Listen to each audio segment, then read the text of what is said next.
Buenos días, agradecemos su asistencia a seguir con las jornadas de actualización en psicología. Hola, buenos días. Ahora sí. Muchas gracias por la invitación. Originalmente la presentación estaba hecha para que la doctora Neida nos acompañara el día de hoy. Lamentablemente, pues por causas de fuerza mayor no pude estar presente, pero pues me asignó esta tarea. Realmente es algo que nos apasiona a ambas. Vamos a hablar sobre la importancia de la psicología en la vejez. Como ya lo mencionaron en la presentación, pues yo estoy muy enfocada en lo que es psicología y funcionamiento cognitivo principalmente, pero es importante aclarar pues cómo la psicología está a lo largo del proceso del desarrollo de la vida y finalmente pues en la cuestión de la vejez. Ahorita vamos a aclarar estos puntos. Básicamente vamos a trabajar lo que es una introducción, poquitos antecedentes, supuestos bases y la cuestión de por qué envejecemos, que creo que es una interrogante bastante interesante. Pero me gustaría hacerles algunas preguntas o que ustedes me den más bien un poco de información. Por ejemplo, ahora sí que quiero escucharlos un poquito. Me gustaría que me contaran qué características ustedes consideran son positivas y negativas en la vejez.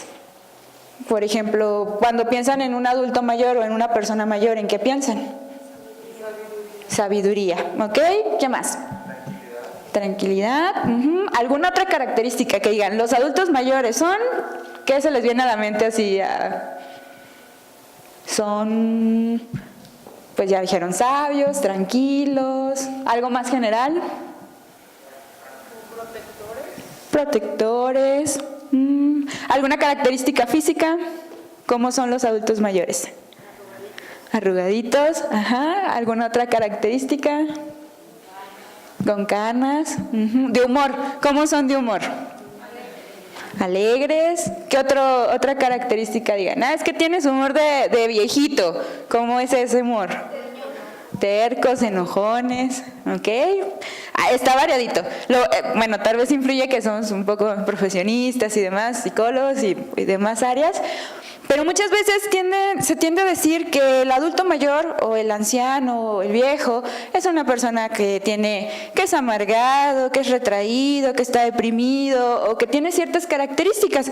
Pero si pensamos, ¿cuántos de nosotros no tenemos canas, por ejemplo? O una o dos canas y decimos, bueno, pues no, creo que no me considero viejo o adulto mayor.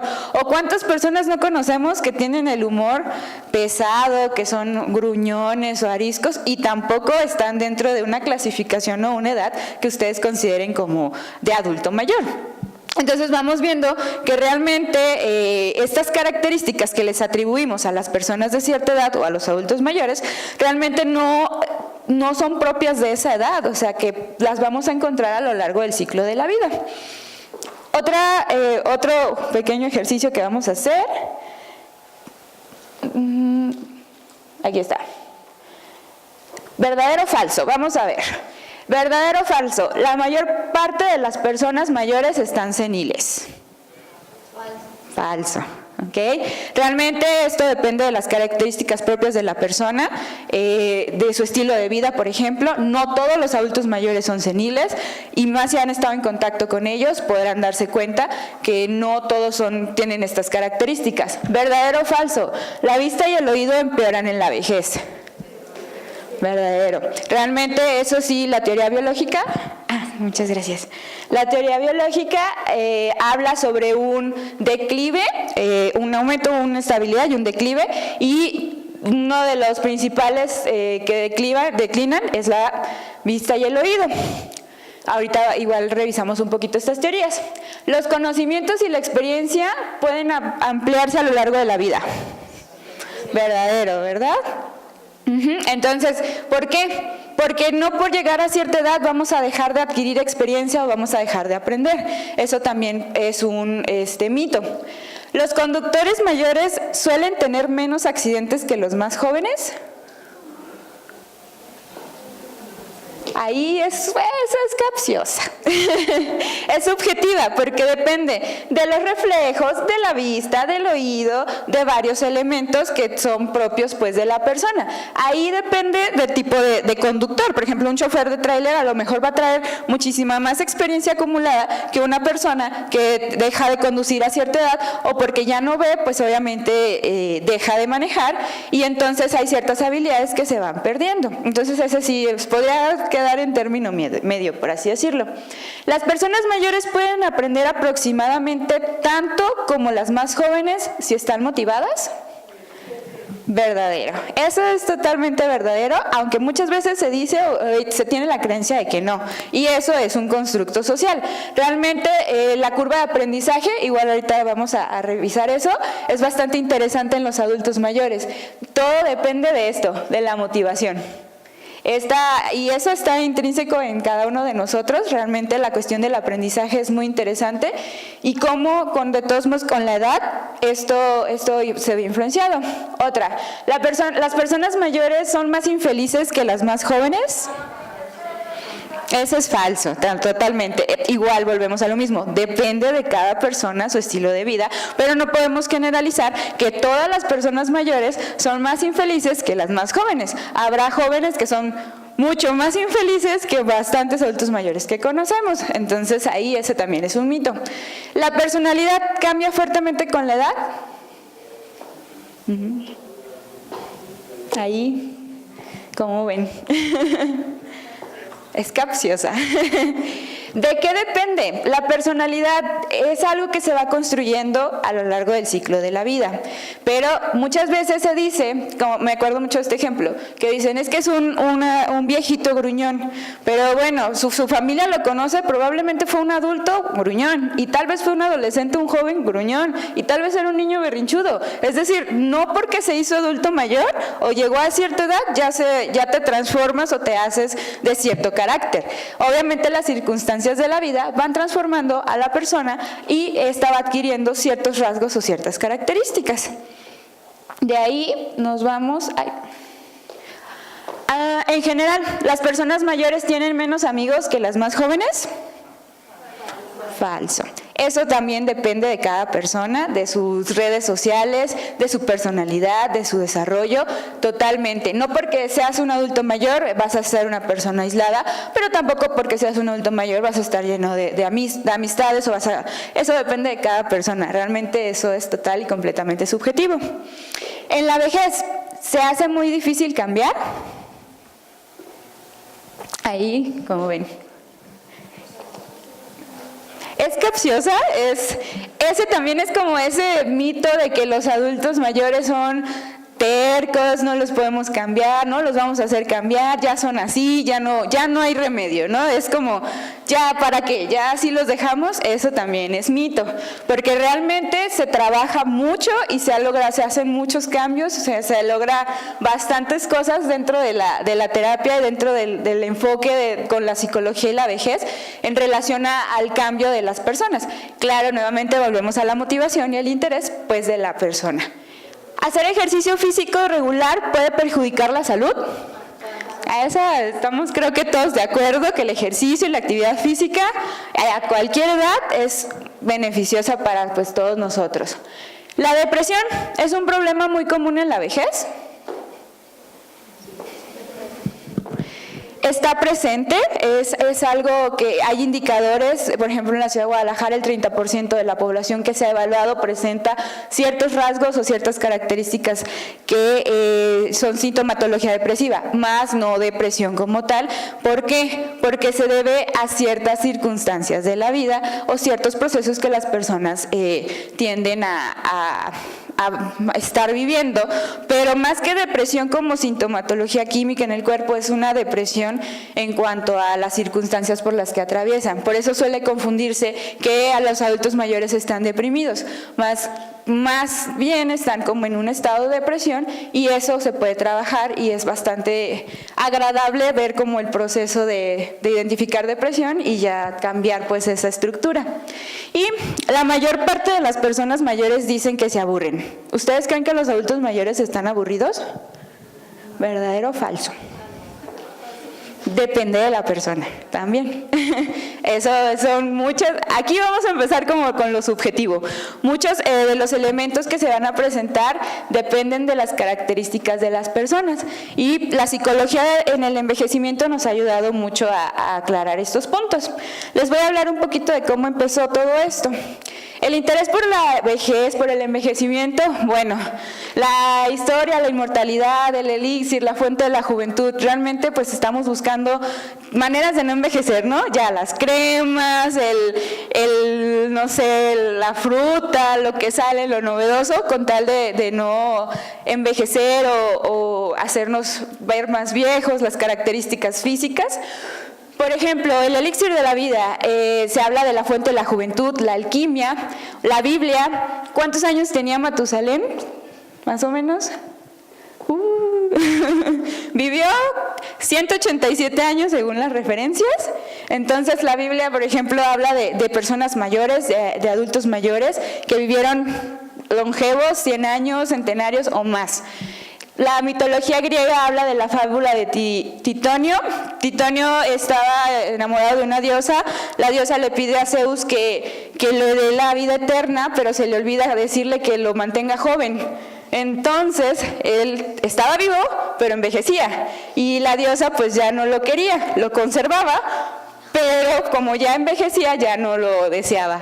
Entonces se le olvidó ese pequeño detalle de conservarlo joven, porque él vivió eternamente, pero siguió envejeciendo.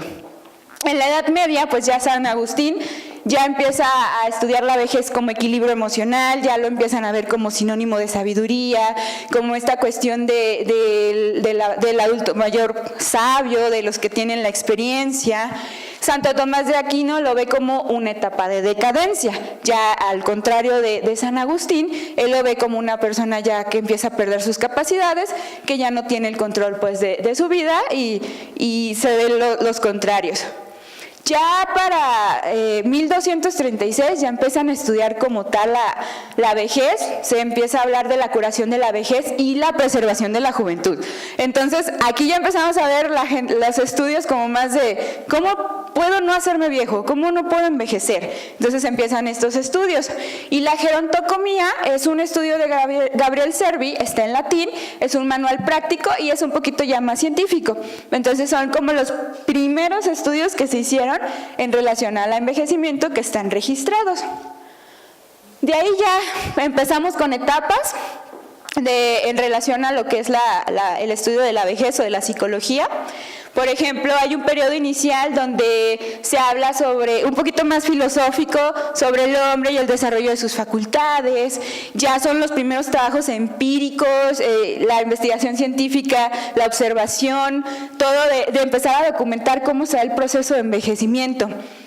De ahí ya empieza a sistematizarse, ya empiezan los primeros estudios de registros, de investigaciones y programas a gran escala, se empiezan a hacer conferencias, reuniones en cuanto a lo que es la investigación en torno al envejecimiento. Entonces ya de 1918 a 1945 ya está empezando a consolidarse, empiezan las instituciones a formar pues sus grupos de estudio en relación al tema de la vejez.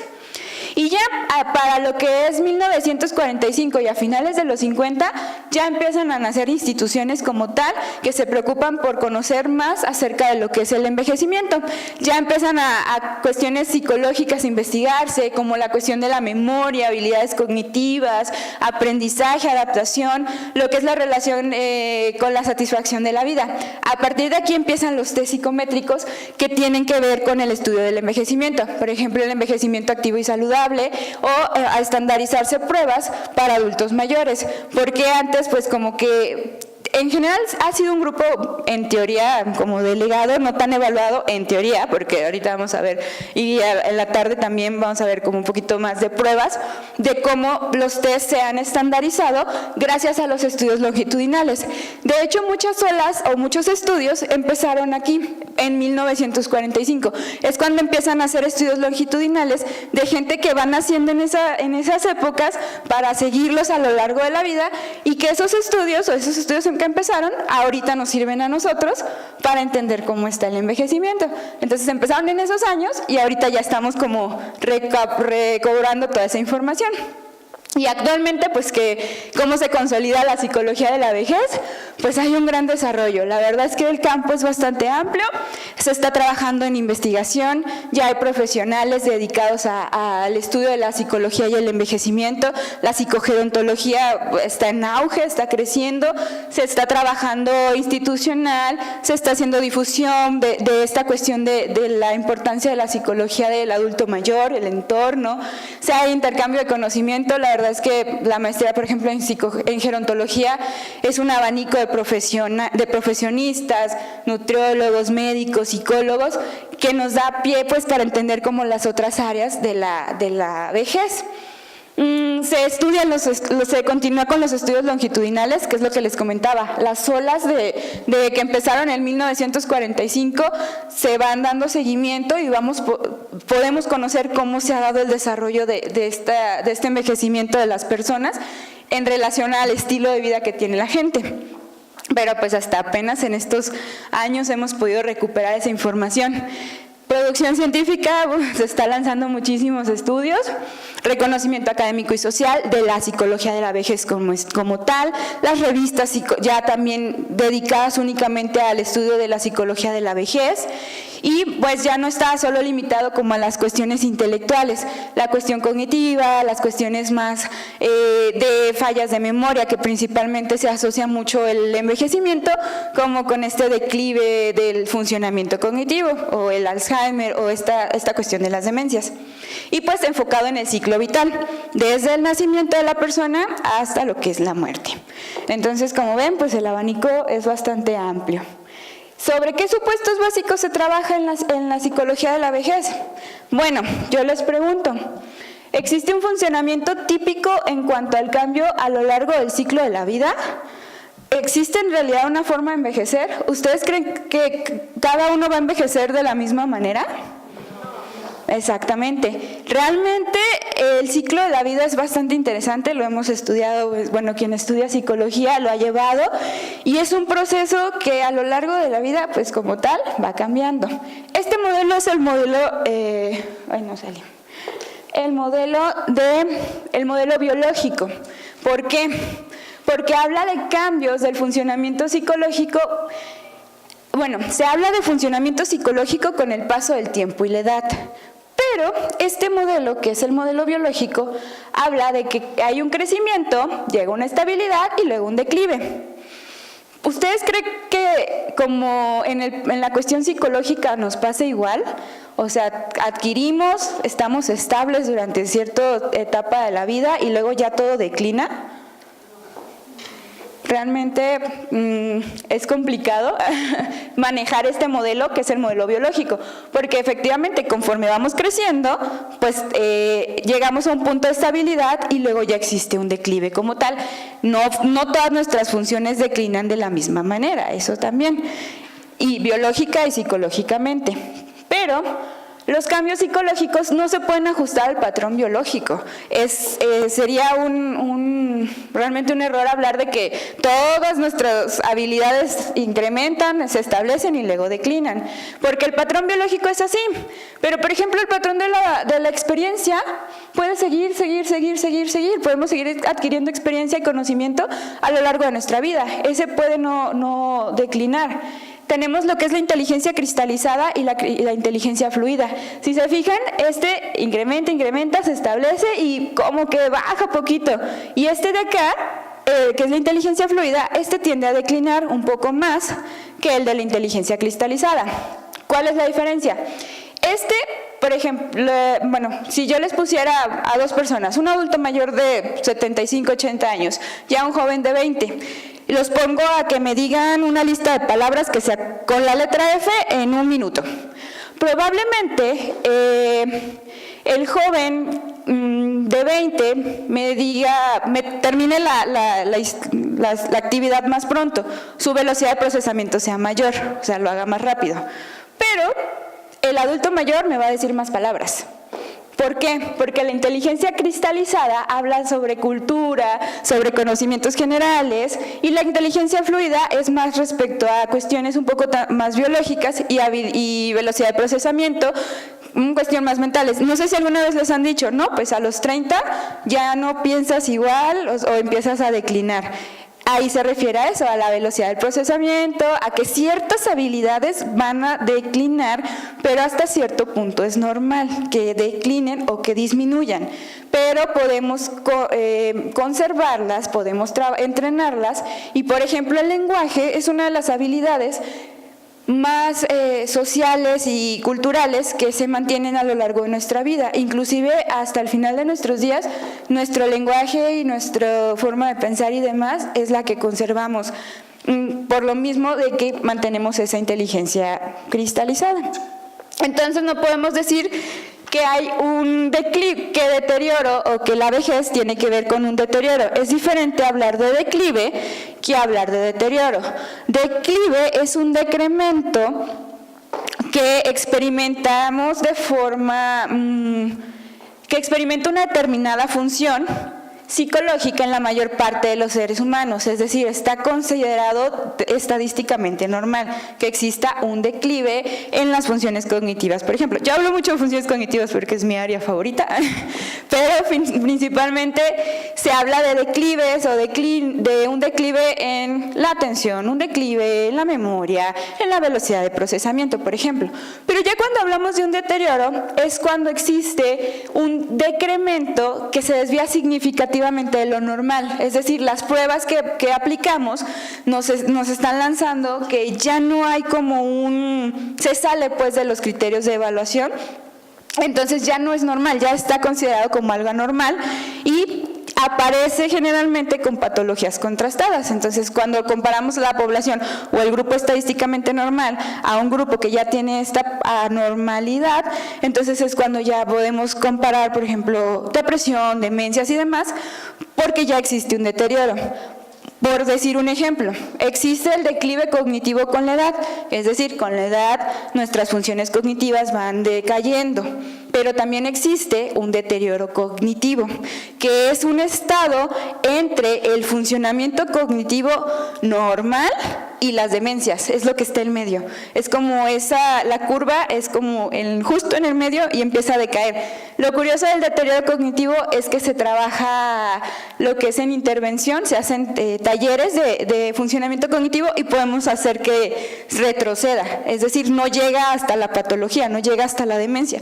Lo que hace es evitamos que llegue hasta retrasamos la aparición de la demencia como tal, entrenando esa función, y eso se hace en la vejez y se puede hacer a lo largo de la vida.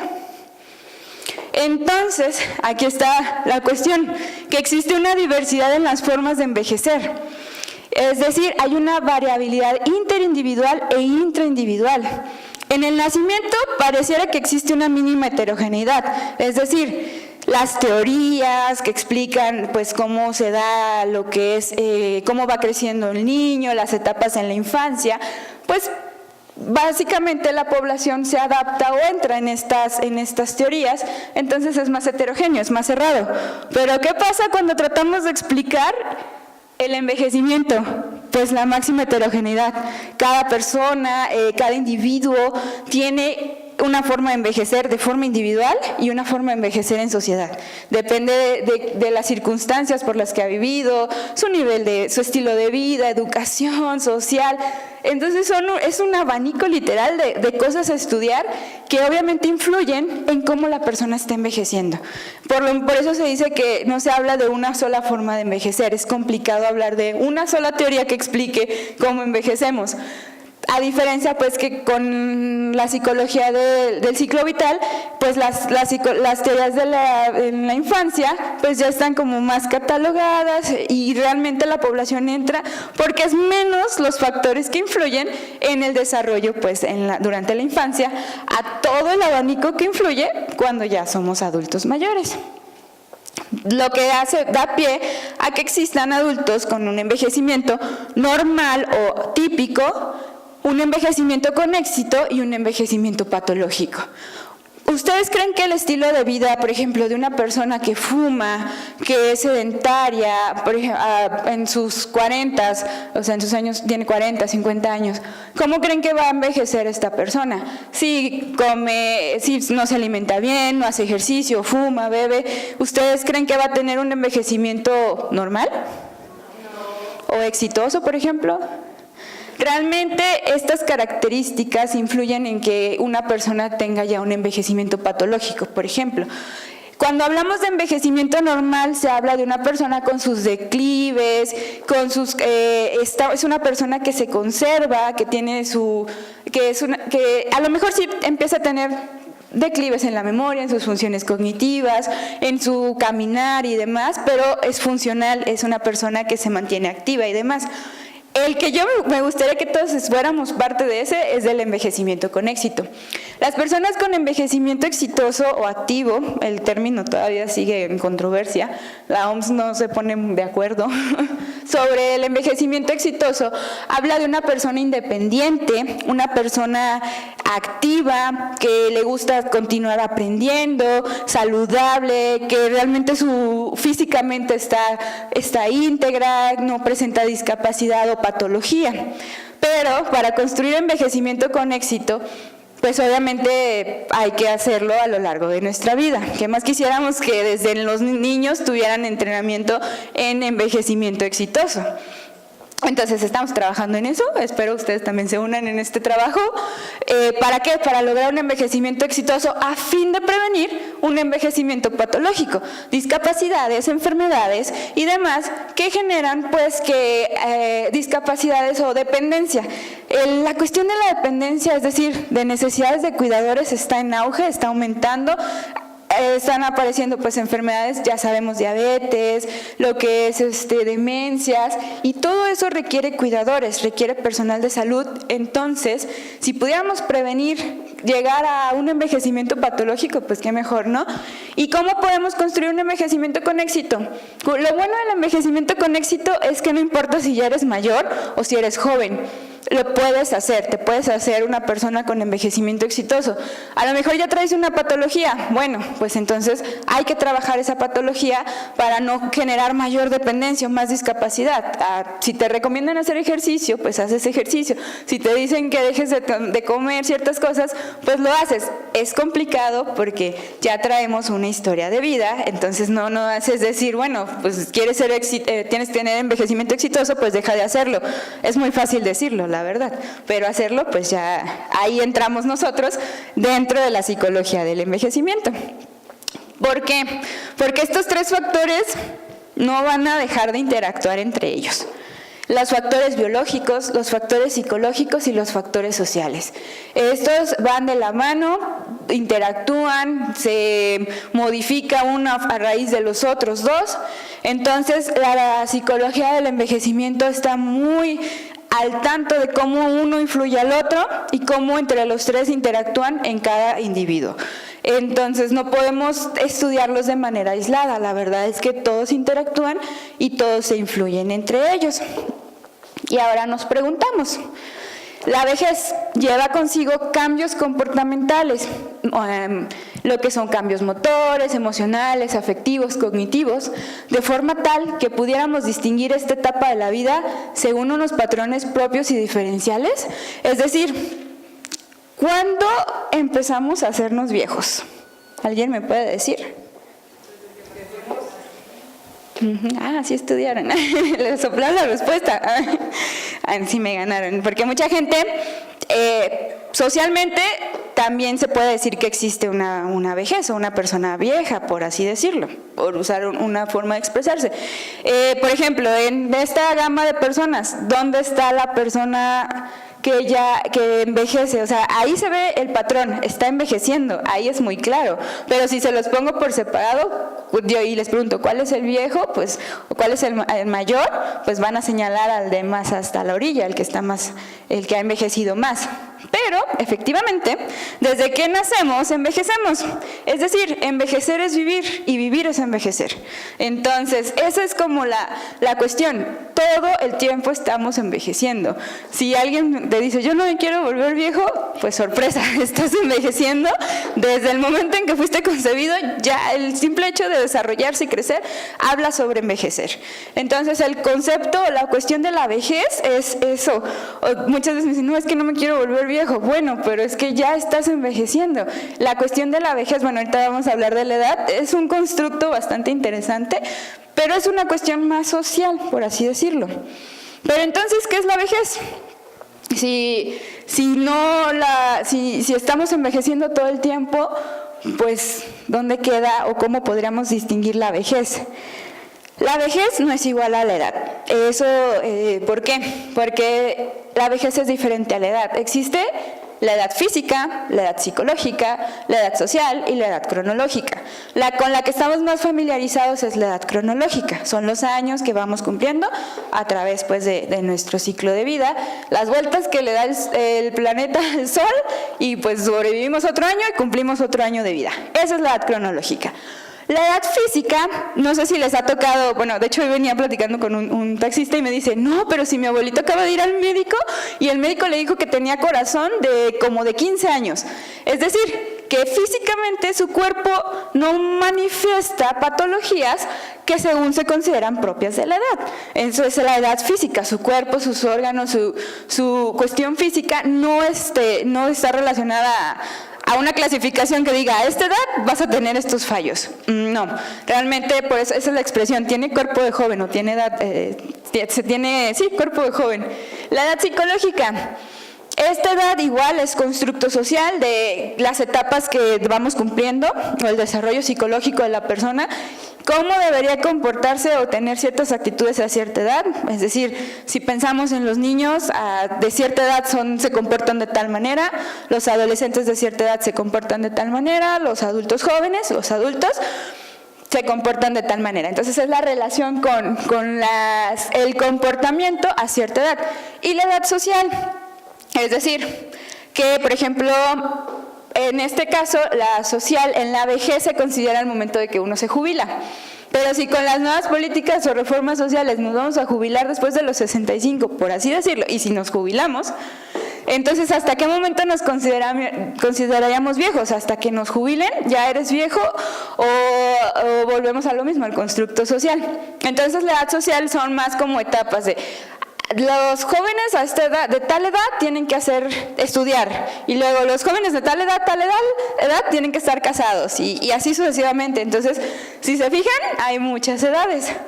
Por eso vejez es diferente a edad, en ese sentido. ¿Por qué? Porque hay jóvenes con actitudes de viejos, por así decirlo, es decir, como se puede decir, aislados, amargados, deprimidos, que son constructos y estereotipos sociales. Finalmente estos son puros estereotipos, o sea, entonces como los hay así, también hay mayores con actitudes jóvenes, o sea, gente jovial que se mantuvo activa, que hace ejercicio, y entonces el constructo social de tú deberías ser de tal forma porque tienes tal edad, pues ahí empieza como a romperse un poquito esta barrera, ¿no? De, bueno, pero ¿según quién o según qué teoría? Entonces, creo que la próxima vez que nos digan, no, ya estás muy viejo para eso o estás muy joven para eso, ¿según quién? Es una buena forma de refutar esa idea. Pero entonces, lo que no podemos evitar son nuestros cambios físicos, y esto trae consecuencias comportamentales de los adultos mayores. Por ejemplo, la piel se hace más fina, es menos elástica y se erosiona con más facilidad. No sé si han visto a un adulto mayor, su piel es como más delicada, es como más sensible, y entonces muchas veces eso algo físico puede influir en un comportamiento. Es decir, la persona puede desarrollar comportamientos cautelosos, empieza a evitar el contacto con los demás y empieza a demandar, por ejemplo, le da más calor o quiere más ropa, o se ve más sensible a exponerse a situaciones en las que pueda herirse o caerse. Entonces, a raíz de una cuestión o un cambio físico, empieza a tener un comportamiento psicológico o empieza a suceder algo, empieza a aislarse, empieza a evitar salir, pero entonces ahí ya se interviene para saber qué es lo que está pasando en relación a su vejez y poder ayudarlo a aceptar ese proceso y pues solucionar esta cuestión física o biológica para cuestiones sociales y psicológicas. ¿Ven? Por eso digo que no se puede separar las esferas, todo van de la mano las tres. Por ejemplo, los huesos porosos y quebradizos dan la pérdida de elasticidad en los cartílagos. Les da miedo salir a la calle porque se pueden caer, porque las escaleras, conducir, caminar, disminuye la velocidad del movimiento y entonces pueden experimentar dolor con el movimiento, lo que lleva nuevamente a la persona a que se aísle y evite el contacto social con las personas. Entonces, nuevamente volvemos a intervenir en esta cuestión biológica, psicológica y social para saber cómo podemos ayudar o intervenir en estos casos y que no, el aislamiento generalmente facilita lo que es la dependencia y la discapacidad. Entonces, al evitar trabajando el aislamiento, podemos evitar que la persona, pues ahora sí que genere estrategias, genere estrategias para pues evitar estas situaciones. Entonces, las personas tienden a tener profecías autocumplidas, es decir, la adopción de la imagen negativa dominante en la sociedad, que los adultos mayores son más delicados, que los adultos mayores ya no pueden comportarse de cierta manera, y entonces el adulto o la persona dice, pues es que yo ya soy mayor, ya no puedo, ya no debo hacer eso, y pues como sobreestimamos o los infraestimamos física y mentalmente. Y generalmente no, es que ya es mayor, ya yo lo ayudo, yo lo hago, yo ya no puede. Y entonces la persona empieza a hacer profecías autocumplidas de, ¿ves? Es que ya no puedo, ya soy mayor, ya no puedo hacer esto, ya no puedo hacer aquello, que me ayuden, que lo hagan por mí. Entonces eso influye en el edadismo o en el ageísmo, que es la fobia o la cuestión miedo a envejecer o el rechazo a la vejez. Entonces, las personas con una percepción positiva del envejecimiento viven hasta 7.5 años más que las personas que no tienen una imagen positiva del envejecimiento. Esto es un buen tip. Es decir, si aceptamos que estamos envejeciendo, que no por tener cierta edad voy a dejar de hacer ciertas cosas y veo mi proceso de envejecer de forma positiva, probablemente viva un poquito más que aquella persona que se niega a aceptar su vejez como tal. Pero está la otra cara, los profesionales, también nosotros, bueno, ya no sé si todos, generamos prejuicios a los problemas de las personas mayores a la hora de hacer subdiagnósticos. Es normal que esté deprimido, es que ya está mayor, es normal que esté aletargado o dormido, es que ya está viejito, ya no piensa igual, o sea, como que generalizamos y entonces ya el médico, el psicólogo y demás ya deja o descarta como el diagnóstico de la persona. Y se usan pautas terapéuticas diferentes o distintas al grupo de edad al que pertenecen. Entonces, también este es muy importante, la forma en que se trata a los mayores en las instituciones, tanto públicas o privadas, responden a una atención o a una generalización, a hablarles como niños. Eso es muy común, como que mucha gente dice, es que son como niños chiquitos, y realmente, pues no, porque un niño chiquito no tiene toda la experiencia, toda la habilidad, todo el proceso de un adulto mayor. Entonces, a la hora de hablarles como niños, pues ellos también así como que se crea así como un conflicto, porque muchas veces sí nos han dicho, es que no, ¿por qué me hablas como niño? ¿O por qué nos hablan como niños? Sí, pues entiendo perfectamente lo que dices. A lo mejor no te escucho bien, háblame más fuerte, pero de eso a que me hables como niño, pues ya es bastante diferente. Se plantea entonces, ¿por qué envejecemos? Llevamos yo como un año más estudiando teóricamente el envejecimiento biológico, psicológico y social, y volvemos a lo mismo. Hay teorías biopsicosociales, pero no existen teorías psicológicas explicativas de la vejez o del envejecimiento. Lamento informarles que no tengo la cura para el envejecimiento o la vejez. ¿Por qué? Porque las teorías psicológicas tan solo nos permiten describir y predecir, y si acaso los cambios que con el tiempo y la edad se producen en funcionamiento psicológico de las personas mayores. Es decir, gracias a la psicología de la vejez o del envejecimiento, se puede estudiar cómo se da el proceso de envejecer, pero ¿qué creen? Que en cada país, en cada ciudad existen diferentes procesos o diferentes formas de envejecer. Y eso va en función de quien vive en una ciudad no va a envejecer igual que el que vive en la comunidad rural, en la playa. Entonces son un montón de factores que influyen en el funcionamiento psicológico de las personas mayores. Y por ello existen una gama muy amplia de teorías sobre el envejecimiento. Teorías del desarrollo, del ciclo vital, de la actividad, de la continuidad, de la cognición, de la competencia básica, genéticas, de formas de pensamiento, sociopsicológicas. Emergen más teorías que están buscando explicar cómo envejecemos o por qué envejecemos. Por ejemplo, las teorías sociales hablan como de los grupos sociales, de que ya los adultos mayores se separan de los jóvenes. Las teorías de la cognición sobre los declives o el cambio en el proceso de la cognición, de cómo va cambiando nuestro funcionamiento cognitivo. Entonces, todas estas teorías lo que hacen es ayudarnos a comprender cómo es que envejecemos. Más no nos dan como la explicación completa. Y entonces, gracias a la psicología, empezamos a estudiar tipos de vejez, personalidades, procesos cognitivos, lo que es emociones, terapias, calidad de vida, inclusive la cuestión de la felicidad. Es decir, qué es lo normal, qué es lo patológico en relación a todo esto, al tipo de vejez, a la personalidad, a los procesos cognitivos, al comportamiento, a las emociones, a la terapia, a la calidad de vida. ¿Y cómo se puede hacer o qué podemos hacer como profesionales? Pues hay niveles de intervención, desde estimulación, prevención, mantenimiento y corrección. La psicogerontología, que es el estudio de los procesos psicológicos y de la cuestión de intervención en la vejez, precisamente se enfoca a esto, a generar estimulación, prevenir o mantener ciertas habilidades cognitivas, pero también la corrección.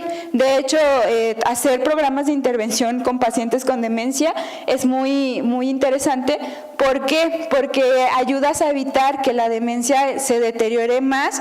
A lo mejor, obviamente, es un síndrome, no podemos curarlo, revertirlo, pero sí podemos retrasar la aparición pues, de los síntomas. Y no solo se estudia la vejez o al adulto mayor como tal, se estudia todo el proceso, el envejecimiento, la vejez, el concepto de viejo, la familia y el entorno, la comunidad y la residencia. Y ¿qué hacemos que como profesionistas? Pues aprendemos a evaluar, hacemos intervenciones, formación e investigación. Hay muchas líneas de investigación actualmente en torno a lo que es envejecimiento, a lo que es cognición. Bueno, es que es bastante amplia. Por ejemplo, nosotros trabajamos funcionamiento cognitivo y yo estudio la ocupación, que es un factor nada más o un área de la gama de elementos. ¿Cómo influye la ocupación a lo largo de la vida de cada uno de ustedes en su funcionamiento cognitivo en la vejez?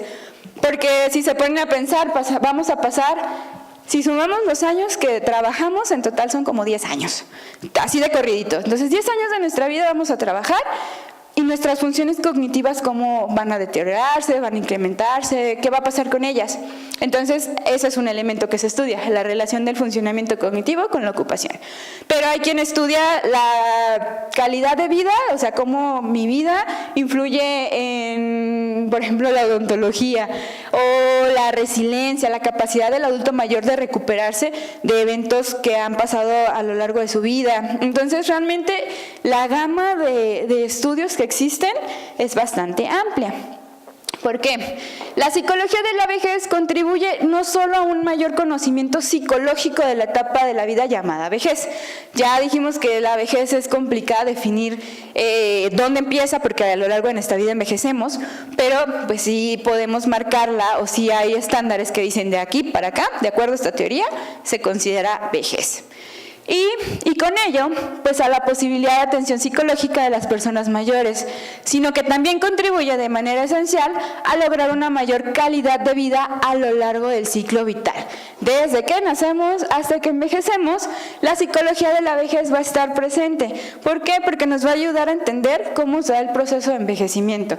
Recordemos pues que todos los días envejecemos, que estamos envejeciendo y es algo normal, es algo que pues afortunadamente pues estamos pasando todos y probablemente vivamos muchos más años, porque ese es otro detalle, el crecimiento sociodemográfico.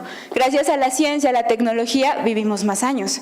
Pero ¿cómo queremos vivir esos años? ¿Con calidad o solamente vivirlos? Es darle vida a los años, se usa el constructo. ¿Por qué? Por lo mismo, para tratar de evitar discapacidades, patologías y demás, es por eso que la psicología de la vejez interviene mucho en esto, en la cuestión de la prevención, el mantenimiento y el entrenamiento, pues, de los procesos psicológicos como tal. Y pues de mi parte sería todo. En la tarde igual vamos a trabajar evaluación psicogerontológica, por si gustan pues acompañarnos. ¿Vale? Muchas gracias.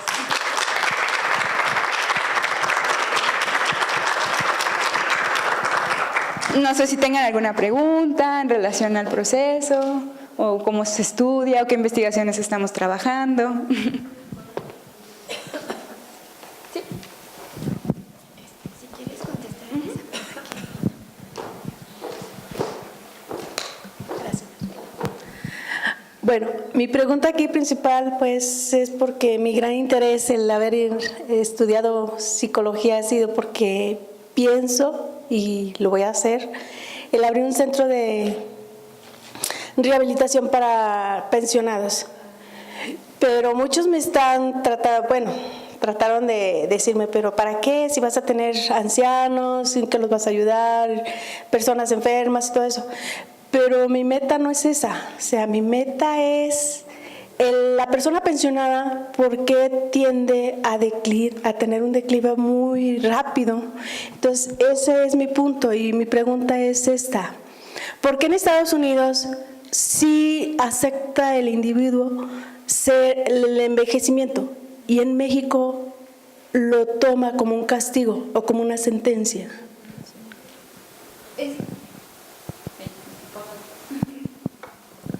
Se la paso, maestra.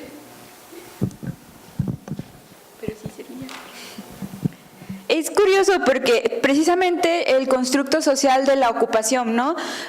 Como les decía, a mí este tema de la jubilación, del retiro y demás, ¿cómo lo vamos manejando las diferentes países? Porque, por ejemplo, muchos de los estudios que existen son en países desarrollados, que su forma de vida, pues ellos trabajan menos horas al día, ellos hacen, se les da como una formación diferente. Ellos sí se trabaja como esta cuestión del ciclo vital, de aceptar, de ir aceptando paso a paso, pues que es un proceso, que vamos envejeciendo. Y en México realmente, si nos ponemos a pensar en nuestros libros de ciencias naturales a lo largo de nuestra vida, pues realmente muy poca información se nos ha dado sobre como el proceso de envejecer. Inclusive en psicología, en lo que es la cuestión del ciclo vital, yo recuerdo que enfocamos mucho en la infancia y de hecho los programas, las políticas públicas, todo se enfoca como infancia, adolescencia y adultos, pero los adultos mayores como que solo les dejan un pedacito y esa cuestión de ir relegando ha contribuido a esta cuestión del ageísmo, el miedo a envejecer, la cultura. Yo se lo atribuimos más a la cuestión cultural. Es un constructo social, la cultura ha ido desarrollando esta cuestión del rechazo hacia envejecer y la misma sociedad o la publicidad, por ejemplo, ¿qué tanto estamos bombardeados, ¿no? Con publicidad de no envejezcas o tómate esto o ponte esto, por la imagen que se le ha dado a la vejez y al envejecimiento. Entonces, Estados Unidos, las campañas, ellos sí nos llevan un poquito más de ventaja en ese sentido. Ellos han trabajado más por ejemplo, trabajo interdisciplinar o intergeneracional, de adultos mayores con niños. Entonces, de ellos estamos aprendiendo. Aprendemos más de los europeos, que ellos ya, la vejez ya la tienen asimilada, aceptada y trabajada. Pero sí, es esa cuestión de que se ha trabajado, se ha hecho preventivo y nosotros somos como más correctivos, o sea, ya estamos en la vejez, pues ahora hay que corregir como eso, en vez de trabajar desde, como les decía, desde el ciclo de la vida, desde la infancia hacia adelante. Y de hecho, pues es muy buena idea esta cuestión de un centro para adultos mayores, para retirados, porque volvemos a lo mismo, pasamos gran parte de nuestra vida trabajando y entonces, ¿qué pasa cuando dejamos de trabajar? Pues en picada, ¿no? Porque se modifica todo nuestro entorno, todo lo que significaba el significado del trabajo para nosotros y más para los mexicanos. El trabajo es como, o sea, es la base, es la piedra. Si no trabajo, ¿quién soy? ¿No? O sea, ¿quién me define? Mi trabajo. ¿Quién soy? Soy la maestra, la doctora, la enfermera y ya no soy eso. Entonces, ¿ahora quién soy? Y es ahí donde estamos trabajando o debemos trabajar como para, ahora es una nueva etapa y pues ¿qué sigue, no? Y aceptar esa etapa, porque precisamente si hay estudios, también estaba estudiando esa cuestión de declive cognitivo a raíz de la jubilación. Y sí, efectivamente, cuando la persona se jubila, tiende a declinar. ¿Por qué? Porque ya no está trabajando sus funciones cognitivas como lo hacía mientras trabajaba. Es mayor depende obviamente la profesión o la actividad, pero sí, es mayor el declive que existe a raíz de la jubilación. Y más si no existe como una intervención o algo que ayude a evitar que se decliven las funciones.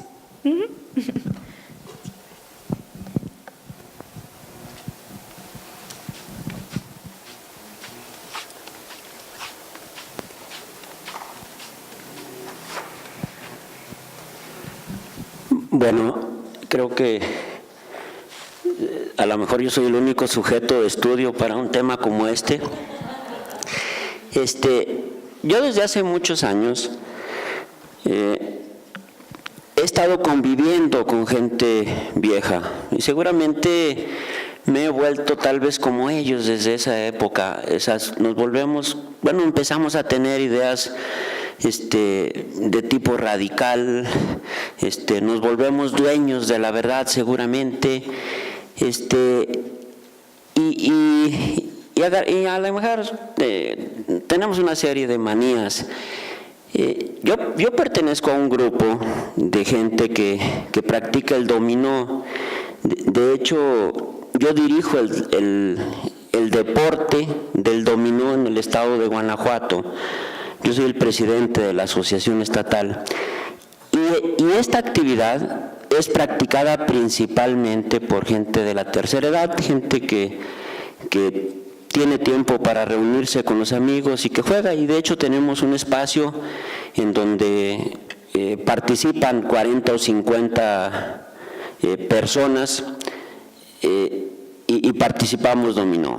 Y hacemos muchas actividades. De hecho, por ejemplo, la próxima semana nos vamos a Monterrey a un torneo de dominó que dura 3 días. Vamos a los campeonatos mundiales, a los campeonatos nacionales y tenemos un poquito de apoyo ahí para hacer cosas de este tipo. Sin embargo, en el tiempo que yo tengo con esta, pues he convivido con mucha gente y muchos se han muerto y se siguen muriendo y nos van dejando ahí después de hacer estas actividades. Muchas de las cosas que mencionabas, incluso al principio de la plática, yo la venía escuchando por Radio Universidad, pero y me perdí un ratito en el rato que llegué, pero muchas de las actividades muchas de las actitudes que ellos tienen, simplemente tienen tenemos seguramente una forma pues de ver la vida en donde creemos que con nuestra actividad, por ejemplo, estamos ayudando a ejercitar a nuestro músculo más importante, seguramente el cerebro.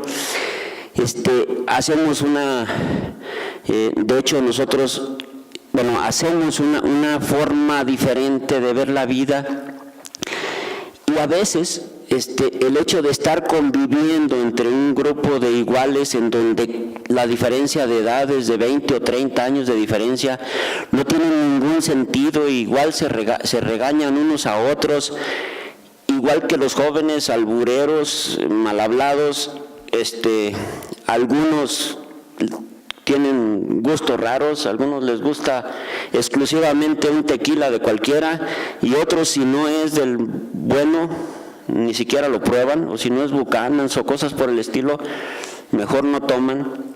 O sea, se tiene una forma de ver la vida seguramente un poco diferente a como se ve en una familia.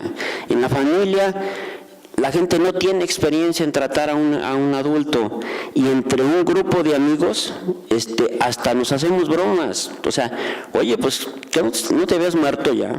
Incluso ha habido bromas de gente que publica una esquela en el periódico, y que alguien llega, se murió el Fabito la semana pasada, se murió el Fabito y lo van a enterrar, lo van a velar en tal día, en tal lugar. Y ya se organiza la gente para comprar la corona y para ir, y al poco rato llega la persona y entonces pues ya se organiza el festejo porque no se ha muerto. Pero se tiene una forma diferente de ver la vida. Realmente no es tan grave el asunto del cómo vivir, el cómo convivir. La cuestión de las depresiones, sí suceden, o sea, nos ha tocado también mucha gente que se deprime o que simplemente deja de ir porque empieza a tener discapacidades, y la familia hace el intento de ir a convivir. Hay gente que los manda en taxi, hay gente que va por ellos, y por ejemplo se celebran a veces aniversarios. Hace 2 semanas uno de nuestros, ni siquiera tenía la idea de cuántos años tenía, pero uno de nuestros compañeros cumplió 92 años y alguien compró el pastelito y dije, 92 años no puede ser, ya que todo el mundo quisiera llegar así, pero es de la gente así muy, muy asidua. Y entonces yo creo que sí es importante el conocimiento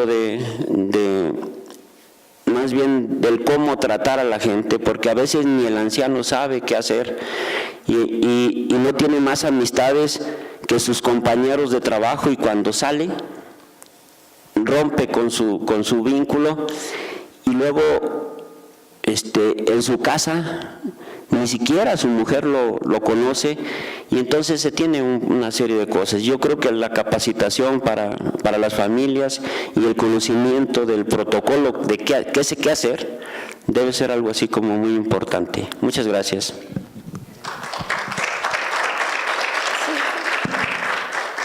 Sí.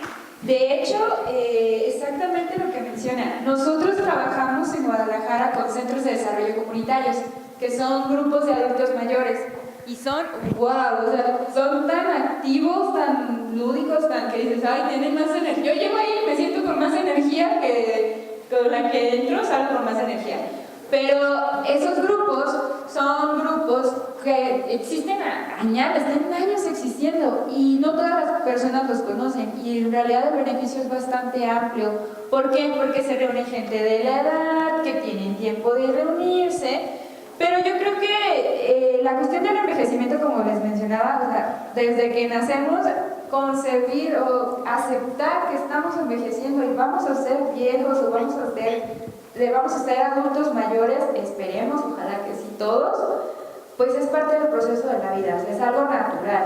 Y muchas veces los constructos sociales, la misma familia, la sociedad en la que vivimos, va relegando al adulto mayor, o lo va separando, como, ya es que ya es mayor, él ya no, o ya no, que ya no haga tal cosa porque ya es mayor, y les facilitamos las cosas, o los aislamos, es un estereotipo. La verdad es que también se está investigando eso, cómo el miedo a envejecer influye en la forma de tratar al adulto mayor, porque probablemente soy yo la que tiene miedo a envejecer y por eso rechazo al adulto mayor, y entonces en el momento en que acepto que yo estoy envejeciendo, pues entonces ahora sí trabajo y no rechazo a todos los adultos mayores, porque habrá quien dice, no, es que trabajar con adultos mayores, yo no puedo, yo no quiero, pero también es como pensar, bueno, pero ¿por qué tú no quieres, o a qué le tienes miedo, o qué ha pasado en tu vida que rechazas el trabajar con un adulto mayor, ¿no? Porque realmente ellos son súper puestos para trabajar, les gusta mucho saber cómo están cognitivamente, sus memorias, todo,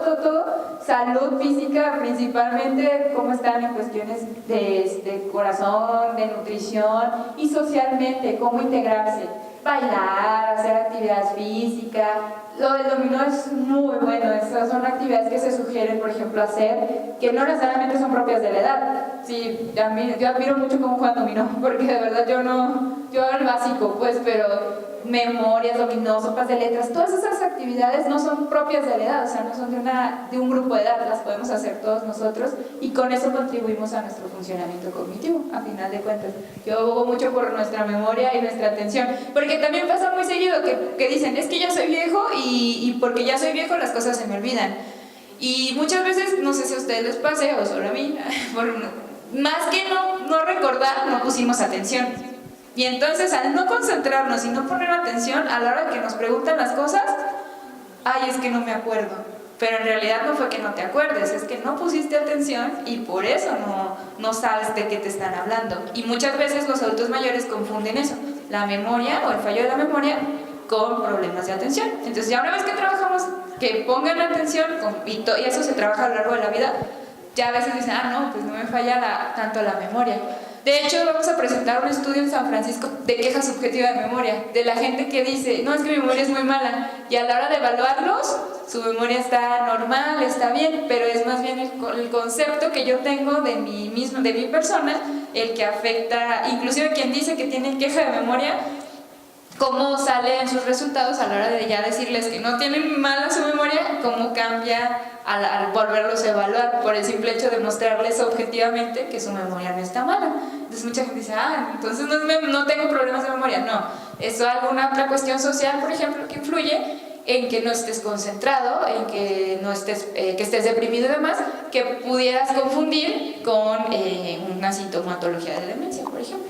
Y pues sí, hay mucho trabajo por delante, se hacen también cuestiones intergeneracionales, se trabaja con niños de preescolar, por ejemplo, que convivan con adultos mayores o con jóvenes de secundaria y de prepa, igual que interactúen y se dan buenas dinámicas. Y también hay otro proyecto en puerta como Escuela para Hijos, que en lugar de llevar a los hijos a que conozcan qué pasa con sus padres, porque al final de cuentas muchos de los padres van a pasar tiempo en casa con los hijos y les van a ayudar a cuidar a sus hijos, a recogerlos en el jardín o a la primaria, a darles de comer, a estar en casa. ¿Cuánto dinero no se ahorran los padres o los hijos de esos adultos mayores cuidando a sus hijos y ayudándoles en los quehaceres del hogar, y que si no estuvieran sus padres tendrían que pagar por esos servicios? Entonces ahí es como, sería bueno trabajar esa escuela para padres para enseñarles pues qué pasa en la vejez y cómo acercarnos a esta etapa de la vida. Finalmente, como digo, yo espero llegar a viejo, espero llegar a ser un adulto mayor, y no es como los adultos mayores, ¿no? En algún momento voy a ser parte de ese grupo social, y en algún momento fui niño, y en algún momento fui adolescente y adulto, y pues espero llegar a aquella etapa, y para cuando llegue espero ya habernos trabajado en aceptar como esa etapa de la vida, o sea, que es normal, que es natural, que es un proceso biológico. Entonces, pues estamos trabajando con eso y espero pues también ustedes les ayude mucho como a sensibilizarse y pues acercarse más a los adultos mayores. La verdad es que es una experiencia muy enriquecedora trabajar con ellos. Yo puedo pasar horas y horas platicando con ellos, tienen mucho que contarnos, y no necesariamente todos les gusta platicar, eso también es un estereotipo, que es de sabiduría y de que tienen toda la voz de la experiencia.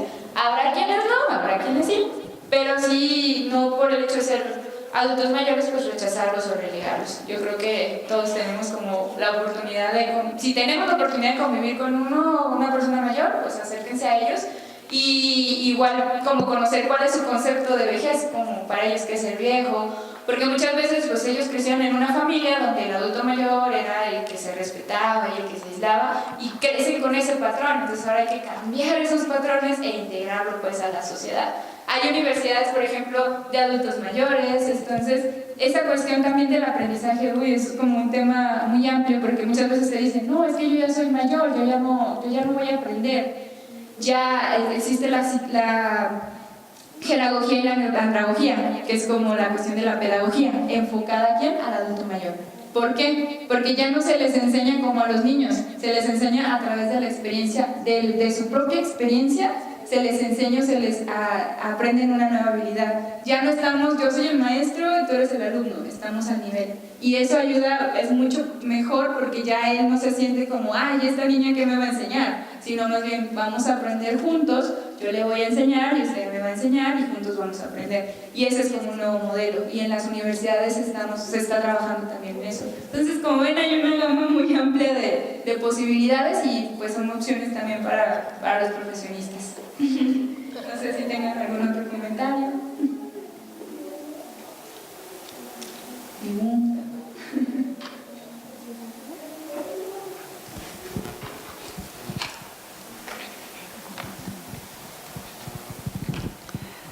Primero que nada, muchas gracias por toda la aportación que nos has dado. Creo que como personas, ya no nos etiquetemos, tenemos un gran compromiso de darnos cuenta que todo lo que nosotros pensamos es aprendido.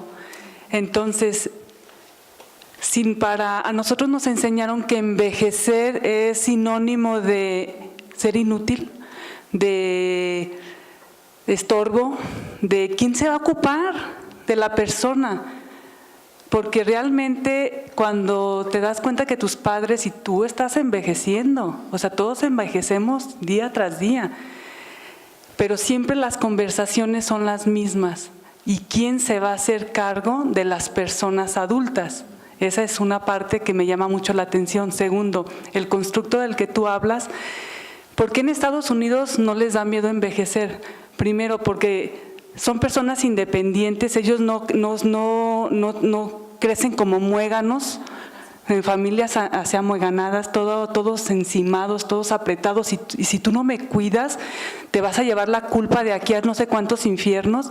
Entonces, esa manera en la que te educan, en la libertad de pensamiento y de que no tienes la responsabilidad, te desarrollan el amor, ¿no? O sea, ¿sabes qué? Quiero estar contigo porque te amo, no porque me voy a ir al infierno ni me voy a, no sé qué tantas cosas me van a pasar. Y segundo, creo que hacen un plan de vida. Para ellos es muy importante planear. Entonces no es como estar divagando y decir, ¿y ahora qué voy a hacer? Planifican. Si nosotros empezamos a cambiar nuestro pensamiento y empezamos a enseñarles a nuestros padres que pensamos diferente, ellos también son seres humanos con un razonamiento maravilloso. No te estoy viendo como una carga, te estoy viendo como alguien que se ocupó de mí y te veo como una gran potencialidad de una persona que ha aprendido, que me ha enseñado. Entonces, todos estamos comprometidos con todos, pero no como muéganos. Esa es la gran diferencia. Yo creo que el empezar a transmitir nosotros a nuestros padres y a nuestros hijos, no empezarles a soltar a mi hijo, oye, pues yo ya estoy cumpliendo casi los 50 y ¿qué vas a hacer conmigo cuando tenga?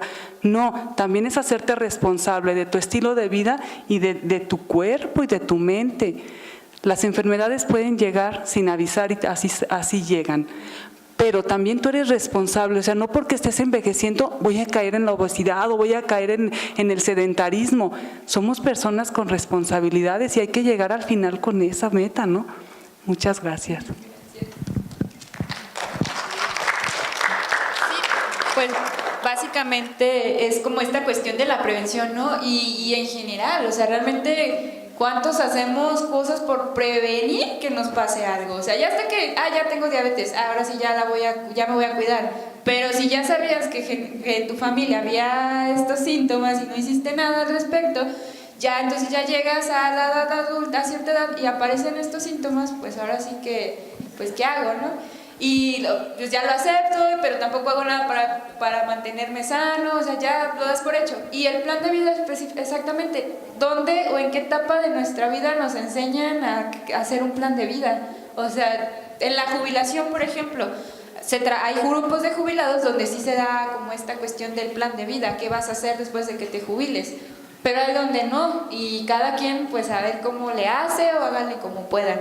Pero lo ideal sería como un plan de vida, por ejemplo, después de la jubilación, qué vas a hacer, qué planes tienes, y precisamente no caer en el estereotipo, es que ya estás jubilado, ya eres mayor, ya no tienes nada que hacer, ya te quedas en tu casa, ¿no? O sea, es lo que la esperanza de vida, como les mencionaba, o sea, en teoría, quienes están haciendo hoy, su esperanza de vida es de 65 años, y 65 años y más.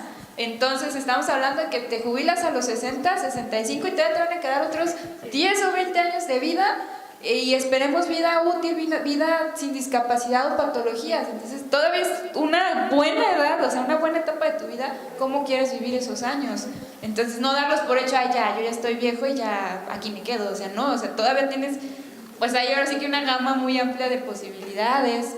Hay quien prefiere quedarse en casa a cuidar a los nietos o disfrutar su casa. Hay quien no, dice, yo me voy a ir a viajar o yo voy a aprender algo nuevo.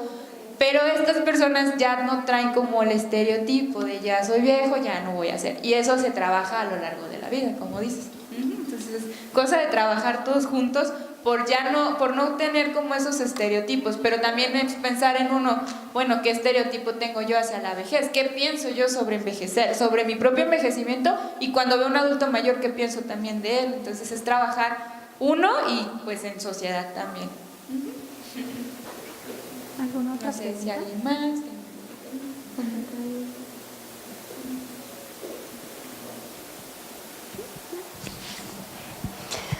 Bueno, pues si no existe alguna otra pregunta o comentario, hacemos la entrega de la constancia a la maestra Grisel Rodríguez Correa por la conferencia Importancia de la psicología en la vejez, como parte de las actividades de la jornada de actualización en psicología en el marco de la Universidad Internacional de Verano. Firman al calce el doctor Aristarco Regalado Pinedo, rector de este centro, la doctora Rebeca Vanessa García Corzo, secretaria académica, y el licenciado Carlos Palafox Velasco, secretario administrativo. Le damos un fuerte aplauso por su participación.